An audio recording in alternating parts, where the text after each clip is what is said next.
En 1981, dans une petite ville italienne près de Modène, des habitants jurent avoir entendu plusieurs nuits de suite le grondement d'un train dans la gare désaffectée.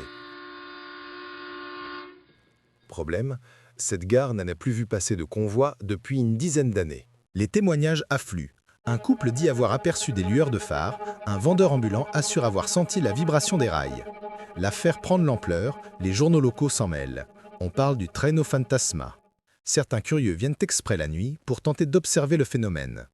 Les rumeurs deviennent de plus en plus folles. Certains évoquent un ancien accident ferroviaire. Dans les années 1950, un train de marchandises aurait déraillé, laissant plusieurs blessés graves. Pour d'autres, ce sont les fantômes de voyageurs perdus qui refont le trajet éternellement. La tension est telle que la commune décide d'envoyer sur place une patrouille de gendarmerie une nuit entière pour surveiller. Et effectivement, vers 2 heures du matin, les agents entendent un grondement sourd, accompagné d'une brise étrange qui traverse toute la gare. Alors, train revenant du passé, âme en peine. La vérité, beaucoup plus terrestre, s'est révélée quelques semaines plus tard. Non loin de la gare, passait désormais une autoroute surélevée.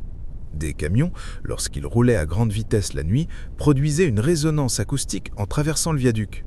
Le bruit, amplifié par les collines environnantes, se propageait jusque dans la gare. Ajoutez à cela l'imagination fertile des habitants, la mémoire d'un vieil accident, et la gare désaffectée devenait le théâtre rêvé d'une légende. Le train fantôme n'était donc qu'un camion Scania lancé à 90 km/h. Mais ce qui frappe, ce n'est pas l'explication triviale. C'est la conviction absolue, partagée par des dizaines de témoins sincères, d'avoir vécu une expérience hors du commun. Exactement le genre de situation où la réalité et la croyance fabriquent ensemble une histoire extraordinaire.